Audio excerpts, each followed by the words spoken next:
Des images comme celle-là, on en voit depuis plusieurs jours déjà. C'est dans la foulée du mouvement antiraciste provoqué avec la mort de George Floyd, qu'on assiste donc un peu partout dans le monde à ces statues qui se font vandaliser, déboulonner, des personnages historiques qu'on avait voulu immortaliser jadis, mais là, on les voit avec nos yeux de 2020 et ça change la donne. Alors, pour mieux comprendre ce phénomène-là, mon invité ce matin, Jonathan Livernois, professeur d'histoire littéraire et intellectuelle à l'Université Laval.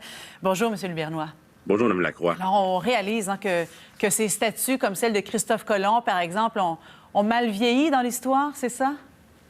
Bien, c'est un phénomène tout à fait normal. Vous savez, dès l'Antiquité, chez les Romains notamment, on avait ce qu'on appelle la damnatio memoriae, c'est-à-dire qu'on effaçait, si une personne était en disgrâce, on effaçait son nom des édifices publics et on renversait également ses statues.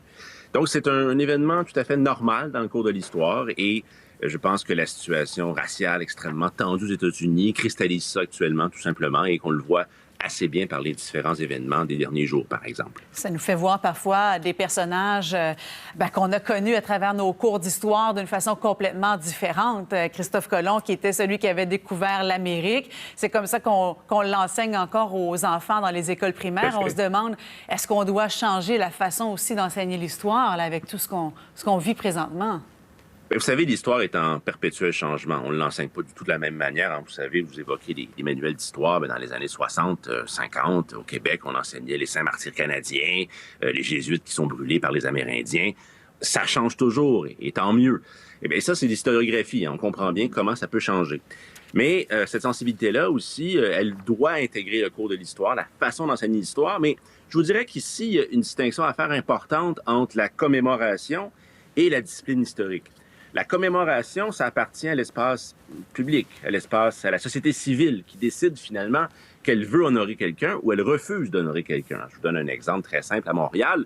La rue Amherst, par exemple, général britannique, on a décidé que non, on ne voulait plus rendre hommage à ce général et plutôt rendre hommage à un chef amérindien, pas un chef, pardon, mais un mot amérindien, oui, Atategon, qui veut dire donc une espèce de communauté. Donc la rue Amherst a changé de nom.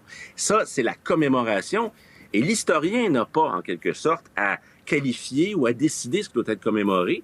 Au contraire, il doit enregistrer les variations, comprendre, si vous voulez, proposer une saisie des savoirs et des sensibilités d'un temps particulier. Donc, c'est un peu le rôle de l'historien et on voit qu'actuellement, il y a une belle matière pour les historiens, c'est très clair. Oui. Est-ce que la façon dont on voit nos monuments historiques, nos statues doit changer? Parce que souvent, on se dit, c'est là, c'est pour immortaliser une partie de l'histoire. Mais en fait, ça a un temps, c'est ce que vous nous dites?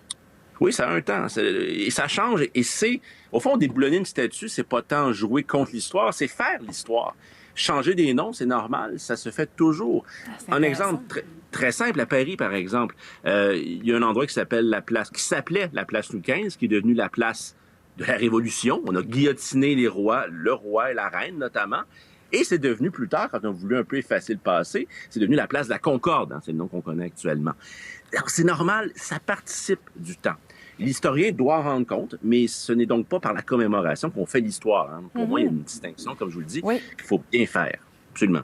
Comme alors, par exemple, M. Livernois, il y a une pétition qui circule en ce moment concernant la statue de James McGill sur le parterre de l'Université McGill. Je ne sais pas si vous l'avez vu passer, mais il y a déjà plusieurs noms, des gens qui réclament qu'on enlève cette statue-là, qu'on la remplace par un arbre, par exemple. C'est intéressant, dans le cas de James McGill, j'imagine qu'on réfère à son passé donc de propriétaire d'esclaves.